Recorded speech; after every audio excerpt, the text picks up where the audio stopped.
আলহামদুলিল্লাহ, আজ পবিত্র জুমার দিনে সমস্ত দুনিয়াবি কাজ থেকে ফারেক করে ফিতনা ফাসাদ থেকে আল্লাহ পাক রব্বুল আলামিন আমাদেরকে হেফাজত করে আল্লাহ তাআলার ঘর মসজিদের ভিতরে জান্নাতের বাগানে আসার বসার কিছু কথা বলা এবং শোনার তৌফিক এনায়েত করেছেন। এই জন্য ওই মহান রব্বে কারিমের দরবারে দিল খুলে প্রাণ খুলে হৃদয় উজাড় করে দিয়ে হৃদয় সবটুকু ভালোবাসা ঢেলে দিয়ে উচ্চ আওয়াজে শুকরিয়া জ্ঞাপন করি। সকলে বলে আলহামদুলিল্লাহ। মুহতারাম হাজিরিন, আজ এমন একটি আয়াতে কারিম আপনাদের সম্মুখে তেলাওয়াত করেছি যে আয়াতের মাধ্যমে আল্লাহ পাক রব্বুল আলামিন বান্দা বান্দীদেরকে ডাক দিয়ে বলে, ইয়া আইয়ুহাল ইনসানু মা গররাকা বিরাব্বিকাল কারীম। আল্লাহ পাক রব্বুল আলামিন ডাক দিয়ে বলেন, ও আমার বান্দা বান্দিরা, আমি আল্লাহ তাআলাকে তোমাদেরকে কে ভুলাইয়া দিল? তোমাদের হাত দান করেছিলাম আমি আল্লাহ, তোমাদের পা দান করেছি আমি আল্লাহ, তোমাদের চোখে দৃষ্টি দিয়েছি আমি আল্লাহ, তোমাদের জবানে বাক শক্তি দিয়েছি আমি আল্লাহ, তোমাদের ভালো মন্দ বুঝার মতো বিবেক দিয়েছি আমি আল্লাহ। 24টি ঘন্টা আমি আল্লাহর নাজ নেয়ামতের ভিতরে থাকার পরেও আমি আল্লাহ তাআলাকে তোমাদেরকে কে ভুলাইয়া দিল? কার প্রেমে পইরা আমি আল্লাহর প্রেম ভুলা গেছি? কার মায়ায় পইরা আমি আল্লাহর প্রতি মায়া চলে গেছি? কার পিছনে লাইগা আমি আল্লাহ তাআলা থেকে দূরে সরে গেছি? আল্লাহ পাক রব্বুল আলামিন ডাইকা ডাইকা বলেন, এ রব্বে কারিমকে তোমাদেরকে কে ভুলাইয়া দিল?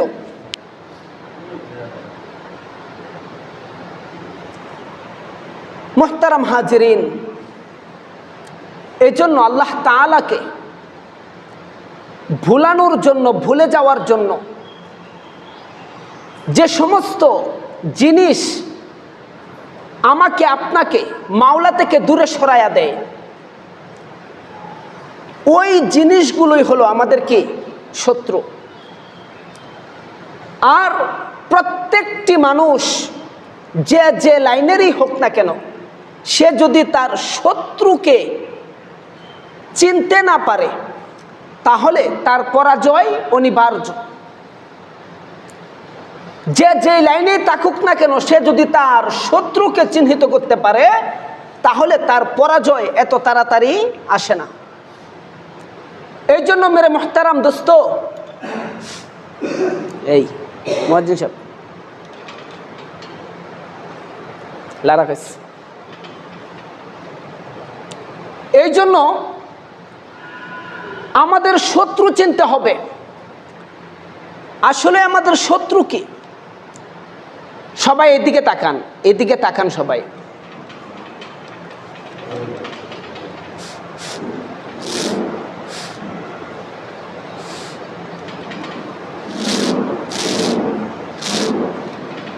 ঠিক আছে। এই জন্য আমাদের শত্রু চিনতে হবে। আচ্ছা, আপনারা বলেন তো আমাদের শত্রুকে? আমাদের শত্রুকে শয়তান। আর কেউ বলতে পারেন না আমাদের শত্রুকে? এখনো সবাই বলে নাই। আমাদের শত্রুকে বলেন তো সবাই? শয়তান। আমরা শুধু খালি এক বেচারারে চিনি, শয়তান। এই শয়তানের নামটাই আমরা জানি, কিন্তু শয়তান ছাড়াও আমাদের 4টা শত্রু আছে। শয়তান ছাড়াও আমাদের কয়টা শত্রু? 4টা। আজকে কোনো বয়ান হবে না, আজকে কোনো ওয়াজ নসিহত হবে না, আজকে ক্লাস হবে। ক্লাস মাঝে মাঝে ক্লাস করাতে হয়। দেখবেন কোনো কোনো জায়গায় ওয়াজ মাহফিল হয়, আবার কোনো কোনো জায়গায় মসজিদে হুজুরা আলোচনা করে, আর আলোচনা যারা শুনতে আসছে তারা আলোচনা শুনে নামাজ পড়ে বাড়ির দিকে যখন যায় একজন একজনকে জিগায়, কিরে কি শুনছস? কয়টা খুব ভালো হয়েছে। কি বিষয়ে আলোচনা করছে? হুজুরে বাড়ি যেখানেই তা আলোচনা যে করছে মাশাআল্লাহ আলহামদুলিল্লাহ। আরে ভাই তোরা জিজ্ঞাসা করতেছি কি বিষয়ে আলোচনা করছে, এটা তো কইতারি না। কিন্তু আজকে আপনাদেরকে এমন একটি ক্লাস আমি নেব, এখানে মসজিদটাকে একটা ক্লাসে এমনভাবে পরিণত করব যাতে বাহিরে যাওয়ার পরেও আপনারা যে কেউ জিজ্ঞাসা করলে আপনারা বলতে পারেন মসজিদ থেকে আজকে আমি এই শুনে আসছি। তো এই ক্লাসে অংশগ্রহণ করতে সবাই রাজি আছেন তো? সবাই রাজি? যদি রাজি থাকেন তাহলে এদিক সেদিক না তাকায়া সবাই আমার দিকে একটু তাকান। এদিক সেদিক না তাকায়া সবাই এদিকে মনোনিবেশন, 1 নাম্বার কথা। আর 2 নাম্বার কথা হলো, ক্লাস যে বিদ্যালয়ে হয়, যে জায়গাটার ভিতরে ক্লাস শুরু হয়, এই জায়গাটার ভিতরে কি শুধু খালি মাস্টারের কথা বলে না ছাত্র যারা তারাও কথা বলে? ছাত্ররাও কথা বলতে হয়। তো আজকে যেহেতু এটা কোরআনের একটা মজলিস, কোরআনের মজলিসে যিনি কথা বলেন তিনি উস্তাদ, কোরআনের মজলিসে যিনি কথা বলেন তিনিই শিক্ষক, আর যারা কথা শুনে সবাই কি এই মজলিসের ছাত্র। এখন আপনারা যদি আজকের এই গুরুত্বপূর্ণ আলোচনা বুঝতে চান তাহলে 1 নম্বরে আমার দিকে তাকিয়ে থাকতে হবে, আর 2 নম্বরে হলো যখন কথা বলার প্রয়োজন হয় কিছুক্ষণ পরপরই কথা বলতে হবে, আমার সাথে সাথে আপনারাও জবান খুলে কথা বলতে হবে। পারবেন তো ইনশাল্লাহ? আচ্ছা, তো আমরা মনে করি আমাদের শত্রু কে? শয়তান। তবে শয়তান ছাড়াও আমাদের কয়টা শত্রু আছে? 4টা। এখন এই 4টা শত্রুর কথা যদি একে একে বলে যায় তাহলে অনেকের 2টা মনে থাকবে আর 2টা মনে থাকবে না, অনেকের 3টা মনে থাকবে 1টা মনে থাকবে না। এই জন্য প্রত্যেকটি শত্রুর নাম একটা শব্দের ভিতরে আমাদের মুরব্বীর আয়না রাখছেন। একটা শব্দের ভিতরে কয়টা শত্রুর নাম রাখছেন বলেন? কথা বলেন। কয়টা শত্রুর নাম রাখছেন? 4টা। মনে হয় ভালো লাগতেছে না কথা। আচ্ছা, তো যেই নামটার ভিতরে 4টা শত্রু বসবাস করে সেই নামটা আমরা অনর্গল সমাজে বলে থাকি। একেবারেই সহজ একটি শব্দ, এই শব্দটার ভিতরেই আমাদের 4 শত্রু বসবাস করে, যেটা আমরা এখনো পর্যন্ত ধরতে পারি নাই। সেই শব্দটার নাম হলো দুশমন। সেই শব্দটার নাম কি বলেন? দুশমন। এখন আসুন, দুশমন বানান করতে আরবিতে বলেন, উর্দুতে বলেন, ফার্সিতে বলেন 4টা অক্ষর লাগে। দুশমন বানান করতে কয়টা অক্ষর লাগে? 4টা। তো সর্বপ্রথম অক্ষরের নাম হলো দাল। সর্বপ্রথম অক্ষরের নাম কি? দাল। দুশমন সর্বপ্রথম অক্ষরের নাম দাল। আর 2 নাম্বার অক্ষরের নাম হলো শিন। 2 নাম্বার অক্ষরের নাম কি বলেন? এটা কিন্তু আপনার শত্রু, আপনাকে চিহ্নিত করতে হবে। 3 নাম্বার অক্ষরের নাম হলো মিম। 3 নাম্বার অক্ষরের নাম কি? মিম। আর 4 নাম্বার অক্ষরের নাম হলো নুন। দুশমন, দাল বলেন, দাল, শিন, মিম, নুন। এখন আসুন, প্রথম অক্ষর দাল। দাল মানে দুনিয়া। দাল মানে কি? দাল দিয়ে আসছে কি? দুনিয়া। আর এই দুনিয়া হলো আমাদের শত্রু। এরপরে 2 নাম্বার শিন। শিন মানে কি আপনারাই বলেন? শিন মানে হলো শয়তান। শিন মানে কি? শয়তান। শিন দিয়া শয়তান বোঝানো হয়েছে। আর শয়তান কি আমাদের বন্ধু না শত্রু? শত্রু। আর 3 নাম্বারে আসছে মিম। 3 নাম্বারে কি? মিম মানে বলা হয়েছে মাখলুক। মিম মানে কি বলা হয়েছে? মাখলুকও আমাদের কি শত্রু। এখন 4 নম্বরে আসে নুন, আর নুন দিয়া বানানো হয়েছে নফস। নুন দিয়া কি বানানো হয়েছে? নফস। আর এই নফসটাও হলো আমাদের চরম শত্রু। আমি এই 4 অক্ষরের দ্বারা 4টি নাম আপনাদের সম্মুখে আমি বলে দিলাম।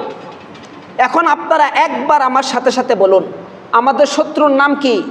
দুশ্মন। শত্রুর নাম কি? দুশ্মন। দুশ্মন বানান করতে কয়টা অক্ষর লাগে? প্রথম অক্ষরের নাম কি? দাল মানে দুনিয়া, দাল মানে। 2 নম্বর অক্ষরের নাম কি? শিন, শিন মানে শয়তান, শিন মানে কি? 3 নম্বর অক্ষরের নাম মিম, মিম দিয়া কি? মাখলুক। আর 4 নম্বর অক্ষরের নাম কি? নুন, নুন দিয়া কি? নফস। এখন আসুন সর্বপ্রথম অক্ষর, সর্বপ্রথম অক্ষরের নাম কি? দাল, দাল মানে দুনিয়া। এখন দুনিয়া আমাদের শত্রু, কিন্তু দুনিয়া আমাদের শত্রু কিভাবে?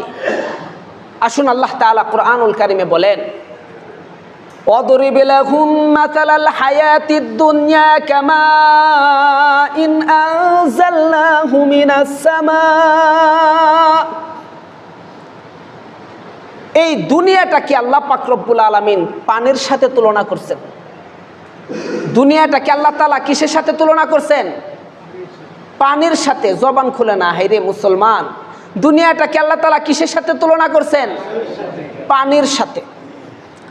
এখন পানির একটা নাম আছে যেটা আল্লাহ তাআলাও কোরআনে বলছেন, হায়াত। পানিকে কি বলা হয়েছে কোরআনে? হায়াত। আর আমরা বলি পানির অপর নাম জীবন। মনে রাখবেন, আপনারাই বললেন পানির অপর নাম কি? জীবন। এটা কি খালি আমি বলি না, সবাই বলে? সবাই বলে। আল্লাহ তাআলাও কোরআনে বলছেন হায়াত, পানির অপর নাম কি? জীবন। এই পানির দ্বারাই সমস্ত প্রাণীর হায়াতের সঞ্চয় হয়। শুধু খালি মানুষ নয়, কৃষি কাজ থেকে শুরু করে গাছ গাছালি পাকালি থেকে শুরু করে সমস্ত প্রাণীর, যাদের ভিতরে প্রাণ আছে, সমস্ত প্রাণীর হায়াতের সঞ্চয় হয় কিসের মাধ্যমে? পানির মাধ্যমে। আর এই জন্যই আল্লাহ তাআলা কোরআনে এই পানিটাকে বলা হয়েছে কি? হায়াত। আর আমরা এক বাক্যে বলি পানির অপর নাম জীবন। কথা কিন্তু রইল, পানির অপর নাম কি? জীবন। আচ্ছা, কখনো কখনো বন্যা হয়নি আমাদের দেশে? যখন বন্যা হয়, এই পানির অপর নাম জীবন।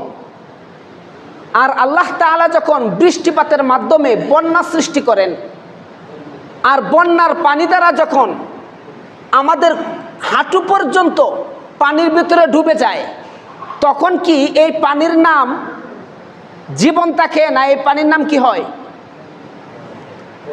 মরণ। আর যখন কোমর পর্যন্ত হয়ে যায় পানি, তখন কি কম মরণ না বেশি মরণ? আর যখন গলা পর্যন্ত হয় পানি, তখন কি আরো কম মরণ না আরো বেশি মরণ? আরো বেশি মরণ। অর্থাৎ পানির অপর নাম জীবন।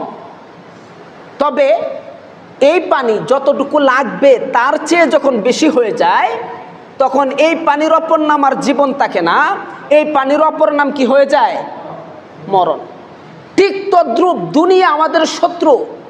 দুনিয়ার ভিতরে আমাদের থাকতে হবে, দুনিয়ার ভিতরে আমাদের বসবাস করতে হবে। তবে দুনিয়া আমাদের যতটুকু লাগবে ততটুকু পর্যন্ত আমাদের জন্য কি হালাল। আর দুনিয়া যতটুকু আমাদের প্রয়োজন তার চেয়ে যত বেশি হবে, ততই আমাদের জন্য এই দুনিয়া ক্ষতির কারণ হবে, মরণের কারণ হবে। দেখবেন যার দুনিয়া যত বেশি, টাকা পয়সা যত বেশি, বাড়ি গাড়ি যত বেশি, ব্যাংক ব্যালেন্স যত বেশি, তার ঘুমাইতে ট্যাবলেটও খাইতে হয় তত বেশি।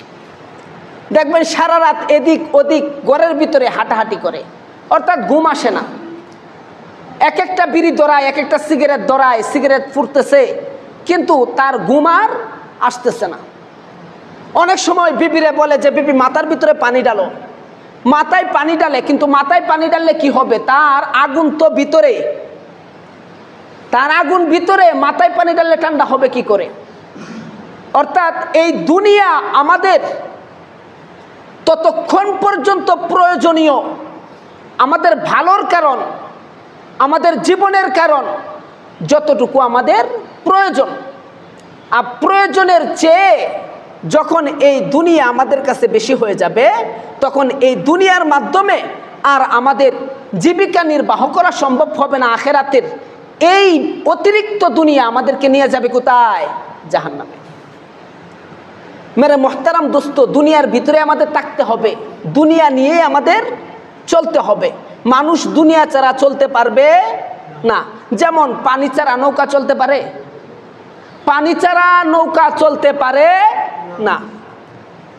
এখন আসুন, পানি ছাড়া নৌকা চলতে পারে না, তবে নৌকা যদি এই পানির ভিতরে ঢুকে যায়, কিংবা নৌকার ভিতরে যদি পানি ঢুকে যায়, তাহলে এই নৌকা কি চালানো সম্ভব? সম্ভব নয়।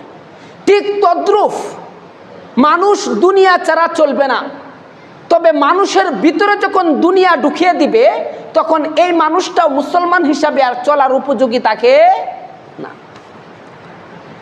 প্রত্যেকটি মানুষের মুসলমানিয়তের একটা কালার থাকে, কালার।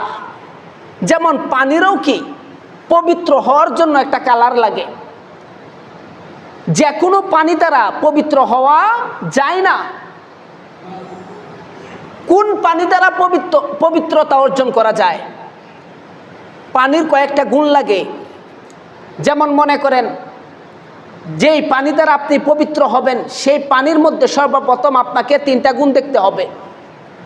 আর 3টা গুণ যাচাই বাছাই করার জন্য, পরীক্ষা নিরীক্ষা করার জন্য আল্লাহ তাআলা এই যন্ত্র আপনার ভিতরে দিয়ে দিছে। যে কেমন যন্ত্র দিছে? আপনি যখন পানির সম্মুখে যায় বসছেন, তখন আমার চোখে আপনার চোখে পানিটা বাসে কিনা? বাসে। তখন আমাদের দেখতে হবে যে পানির কালার ঠিক আছে কিনা। যদি পানির কালার ঠিক থাকে, তাহলে সেই পানি দ্বারা আমরা ওযু কিংবা গোসল বানানোর চেষ্টা করব। আর ওই পানির ভিতরে যখন আমরা হাত দেই, আর এই হাতটা যখন হাতের ভিতরে পানি নিয়ে যখন পানিটা মুখে দেই, মুখের আগে কিন্তু নাকের সামনে যায়। আর নাক দ্বারা আমরা বুঝতে পারি যে পানির একটা গ্রান আছে, এই গ্রানটা ঠিক আছে কিনা। আর যখন পানিটা আমরা মুখে দেই, মুখে দেওয়ার সাথে সাথে জিহ্বায় লাগার সাথে সাথে পানির একটা স্বাদ আছে, এই স্বাদটা আছে কিনা এটা জিহ্বা দেওয়ার সাথে সাথে আমরা বুঝে যাই। অর্থাৎ একটা পানি যদি এটা দ্বারা পবিত্র হতে হয়, তাহলে 3টা গুণ লাগে। 1 নাম্বার গুণ কি? কালার। 2 নাম্বার গুণ কি? পানির গ্রান। 3 নাম্বার গুণ হলো পানির স্বাদ। এই 3টা গুণ যদি পানির ভিতরে থাকে, তাহলে সেই পানি দ্বারা পবিত্র হওয়া কি সম্ভব। আর যে পানির কালার ঠিক নাই, পানির গ্রান ঠিক নাই, পানির স্বাদ ঠিক নাই, সেই পানি দ্বারা কখনো পবিত্রতা অর্জন করা যায় না। ঠিক তেমনি আমার আর আপনার ইমানিয়াতের, মুসলমানিয়াতের একটা কালার আছে, কালার। সেই কালার যদি ঠিক হয়, তাহলে সেই কালারওয়ালা চেহারা নিয়ে আমাকে আপনাকে জান্নাতে যাওয়া সম্ভব হবে। আর যদি সেই কালারটা ঠিক না থাকে, তাহলে আমাকে আপনাকে সেই কালার নিয়ে জান্নাতে পৌঁছা কখনোই সম্ভব হবে না। এখন আসুন, দুনিয়াকে কিভাবে উপমা দেওয়া হয়েছে? দুনিয়াকে উপমা দেওয়া হয়েছে আর দুনিয়া জিফা তলিবুহা খিলাব। দুনিয়াকে বলা হয়েছে মরা জন্তু। দুনিয়াকে কি বলা হয়েছে? মরা জন্তু। মনে করেন মরা গরু, হাজারো জন্তুর ভিতরে মরা গরুও একটা জন্তু। তো মরা একটা জন্তু। আচ্ছা, মরা গরুর গোশত কারা খায়? মরা গরুর গোশত কে খায় বলেন তো? কুত্তা খায়। মরা গরুর গোশত খায় কুত্তায়। শুধু কুত্তাই খায় না, মরা গরুর গোশত কিন্তু শ্যালও খায়, মরা গরুর গোশত শকুনও খায়। তবে কুত্তার নাম হয় কেন? সবাই খায়, 3 জনে খায়। শ্যালের জন্য মরা গরুর গোশত খাওয়া হালাল, শকুনের জন্য মরা গরুর গোশত খাওয়া হালাল, কুত্তার জন্য মরা গরুর গোশত খাওয়া হালাল। তবে নাম শুধু খালি কুত্তার হয়, শেলের শকুনের নাম কখনো হয় না। কেন? এর কারণ হলো যে কুত্তার ভিতরে এমন কিছু বদ অভ্যাস রয়েছে, যে বদ অভ্যাসগুলো মানুষের ভিতরে যদি থাকে তাহলে সেই মানুষটাও কুত্তায় পরিণত হয়, সে কখনো পরিপূর্ণ মানুষ হতে পারে না। এখন আসুন আমরা জেনে নিই সেই বদ অভ্যাস কি। সেই বদ অভ্যাসটা কি? যে বদ অভ্যাসটা কুত্তার ভিতরে রয়েছে, একটা মরা গরু, যখন আমরা গরু মরে যাওয়ার পরে কোনো ডাস্টবিনে কিংবা খালে বিলে জঙ্গলের ভিতরে আমরা ফেলে রেখে আসি, তখন দেখবেন এই মরা গরু থেকে, এই মরা গরুর গোশত খাওয়ার জন্য শকুনও প্রস্তুত থাকে, শিয়ালও প্রস্তুত থাকে এবং কুত্তাও প্রস্তুত থাকে। আচ্ছা বলেন তো, শিয়াল মরা গরু কখন খায়, দিনে না রাতে? রাতে। আর শকুনে মরা গরু কখন খায়? দিনের বেলায়। ভালো করে বুঝবেন, সবাই এদিকে মনোনিবেশ হন, সবাই এদিকে তাকান, ঘুমাইলে চলবে না, এটা কিন্তু ক্লাস চলতেছে। আপনারা বুঝতে হবে সর্বপ্রথম শত্রু কি? আমাদের দুনিয়া। আর দুনিয়া নিয়ে আলোচনা চলতেছে, দুনিয়া আমাদের কি শত্রু। এখন আসুন, শিয়াল মরা গরু কখন খায় একটু আওয়াজ দিয়ে বলেন তো? রাতে। শকুনে মরা গরু কখন খায়? দিনের বেলায়। আর কুত্তা কখন খায়? দিনেই খায়। কুত্তা দিনেও খায়, রাতেও খায়। হের খাওয়ার কোনো কি নাই, টাইম টেবিল নাই। এইখানে একটা পয়েন্ট, শিয়াল মরা গরু খায় রাতের বেলায়, শকুনে মরা গরু খায় দিনের বেলায়, তাদের একটা টাইম টেবিল আছে। আবার কুত্তায় মরা গরু খাওয়ার কোনো কি নাই, টাইম টেবিল নেই। ঠিক তদ্রুপ যে সমস্ত আল্লাহ তাআলার বান্দা দুনিয়া দুনিয়া করতে করতে নামাজ ছেড়ে, তিলাওয়াত ছেড়ে, আল্লাহ তাআলার গুণগান ছেড়ে, আল্লাহ তাআলার হুকুমত ছেড়ে শুধু খালি দুনিয়া দুনিয়া দুনিয়া, ব্যবসা টু বাড়ি, আর বাড়ি টু ব্যবসা, অফিস টু বাড়ি, বাড়ি টু অফিস, দিন রাত 24 ঘন্টা শুধু দুনিয়া দুনিয়া দুনিয়া। যাদের ভিতরে নামাজ নাই, দুনিয়া রয়েছে। যাদের ভিতরে জিকির নাই, দুনিয়া রয়েছে। যাদের ভিতরে কোরআনের তেলাওয়াত নাই, দুনিয়া রয়েছে। ওই সমস্ত মানুষ আর কুত্তার মধ্যে কোনো পার্থক্য, আপনারা মানলেও এটা সত্য, না মানলেও এটাই সত্য। এটা গেল 1 নাম্বার পয়েন্ট। এখন আসুন 2 নাম্বার পয়েন্ট। 2 নাম্বারে, শকুন মরা গরুর কি খায়? হাড্ডি খায় না গোশত খায়? আবার শিয়াল মরা গরুর হাড্ডি খায় না গোশত খায়? বলে না কেউ। এদিকে তাকান সবাই, এদিকে তাকান। মরা গরুর শিয়ালে হাড্ডি খায় না গোশত খায়? গোশত খায়, হাড্ডি খায় না। শকুনে মরা গরুর গোশত খায় না হাড্ডি খায়? গোশত খায়, হাড্ডি খায় না। হাড্ডি খাবার জিনিস নয়, গোশত খাবার জিনিস, গোশতই তো খাবে। তবে কুত্তায় কি খায়? হাড্ডি খায় না গোশত খায়? হাড্ডিও খায়, আবার গোশতও খায়। হ্যাঁ, খাওয়ার যেটা সেটাও খাবে, যেটা খাওয়ার না সেটাও সে কি খাবে। অর্থাৎ যে সমস্ত মানুষ যেটা খাওয়ার সেটাও খায়, যেটা খাওয়ার না সেটাও খায়, অর্থাৎ যেটা হালাল সেটাও খায়, যেটা হারাম সেটাও খায়, ওই সমস্ত মানুষের ভিতরে আর কুত্তার চরিত্রের ভিতরে কোনো পার্থক্য। এটা হলো 2 নাম্বার পয়েন্ট। এখন আসুন 3 নাম্বার।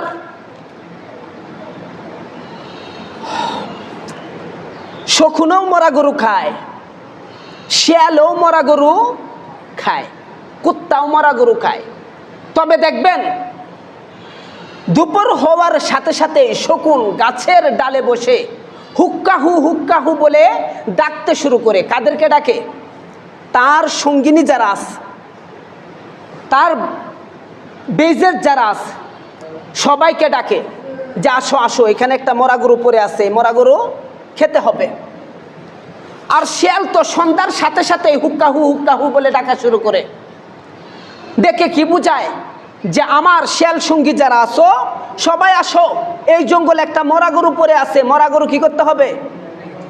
খেতে হবে।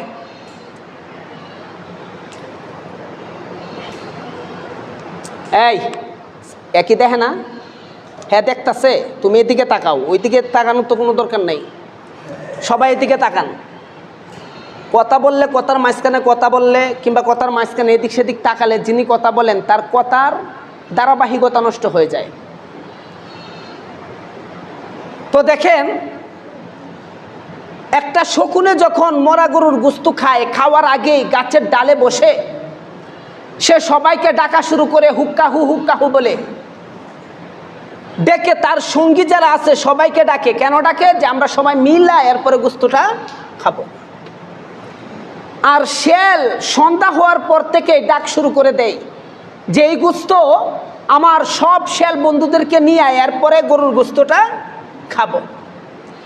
কিন্তু একটা কুকুর সে ভালোভাবেই জানে যে যে বড় মরা গরু এখানে পড়ে আছে, এই গরুর লেজটাও যদি আমি খাই এরপরও আমার পেট ভরে যাবে। এরপরেও দেখবেন একটা কুকুর যখন মরা গরুর গোশত খেতে যায়, আরেকটা কুকুর যখন আসে খাওয়ার জন্য, সে খাওয়া তোয়া ওই কুকুরটাকে আগে দৌড়ানি দেয়। দৌড়ানি দিয়ে আবার সে খাবার লাগে। আবার যখন ওই কুকুরটা দৌড়ানি খায়, আবার আস্তে আস্তে আওয়াজ শুরু করে, আবার সে গোশত হাড্ডি রেখে ওই কুকুরটারে আবার কি করে? দৌড়ানো দেয়। কেন? সে একা খাবে, আর কাউকে দিতে কুকুরের পক্ষে সম্ভব নয়। অর্থাৎ কুত্তা কোনোদিন চায় না যে আমি আমার খাদ্যটা অন্য কাউকে দিয়ে দিব। অর্থাৎ অন্যের খাদ্যটাও কিভাবে কুত্তাই খাবে সেই পরিকল্পনা কুত্তার ভিতরে 24 ঘন্টা থাকে। ঠিক একই রকমভাবে দুনিয়ার ভিতরে দেখবেন কিছু মানুষ এমন রয়েছে যে সমস্ত মানুষ দুনিয়ার জমিন থেকে বিদায় নিয়ে কবর জগতে চলে গেছে, আর দুনিয়ার জমিনে যে সম্পদ সে রেখে গেছে, এই সমস্ত সম্পদ একজনে বুক করে খায়। আর এই সম্পদের অংশদার যারা, অর্থাৎ বাবার যে ছেলে মেয়ে রয়েছে, ওই সমস্ত ছেলে মেয়ের ভিতরে স্বামীর বাড়ি থেকে যখন বোন আসে বাবার সম্পদের অংশ নেওয়ার জন্য, যখন ছোট ভাই আসে বাবার সম্পদের তার অংশ নেওয়ার জন্য, তখন দেখবেন এমন কিছু জালেম কুত্তা মার্কা বড় ভাই আছে যে ওই সমস্ত বোনদেরকে কি দেয়? দৌড়ানি দেয়। অর্থাৎ বোনদের সাথে সমস্ত সম্পর্ক তারা নষ্ট করে দেয়। আসবে আয়, তবে সম্পত্তির কথা বলবি, তাহলে বোন আর ভাইয়ের কোনো সম্পর্ক নাই, আমার বাড়িতে তুই আর আসতে পারবি না। ওই সমস্ত ব্যক্তিরা যদি যে সমাজে বসবাস করে, ওই সমস্ত ব্যক্তির দিকে আঙ্গুল তুলে দেখা দেওয়া উচিত যে ভাই তোমার সাথে আর কুত্তার সাথে কোনো পার্থক্য নেই। আর এই কথাগুলো আমি জোর গলায় বলতেছি এই জন্য, কারণ এইদিকে তো এরকম মানুষ পাওয়া যাবে না।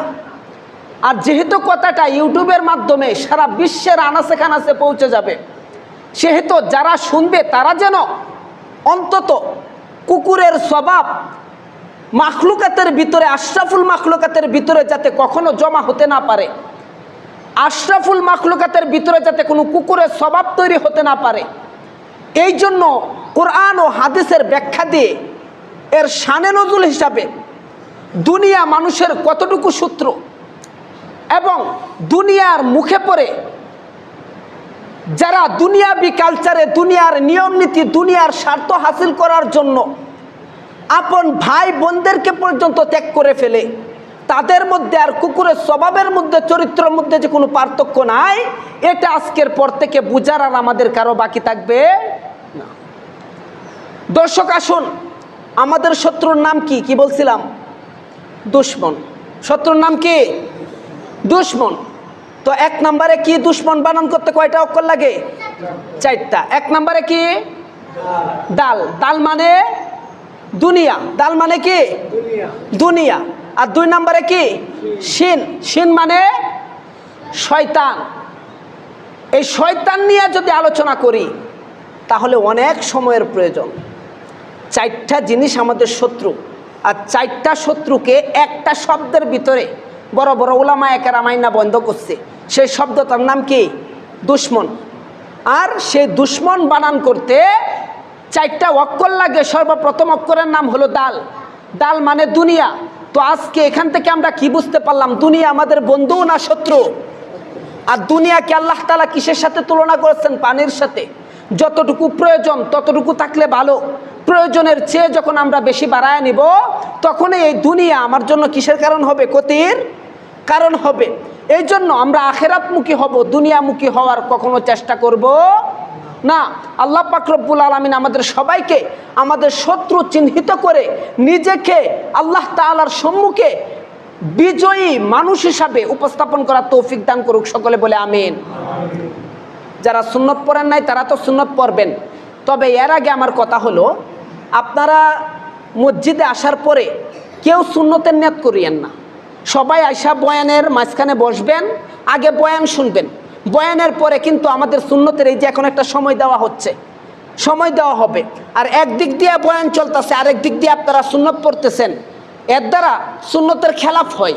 এই সুন্নত আপনার হবে না, এই সুন্নত আপনার হবে না। বয়ানের মাঝখানে যদি কেউ নামাজ পড়েন, কোরআন ও হাদিসের বয়ানের অপমাননা হয়। এই জন্য বয়ানের মাঝখানে আগে বয়ান শুনবেন, এরপরে আপনারা কি করবেন? নামাজ পড়বেন। আল্লাহ তাআলা আমাদের সবাইকে তৌফিক দান করুক ইসলাম দিন সম্পর্কে বুঝার। সকলে বলে আমিন। যারা সুন্নত পড়েন নাই 4 রাকাত সুন্নত পড়ে নেন।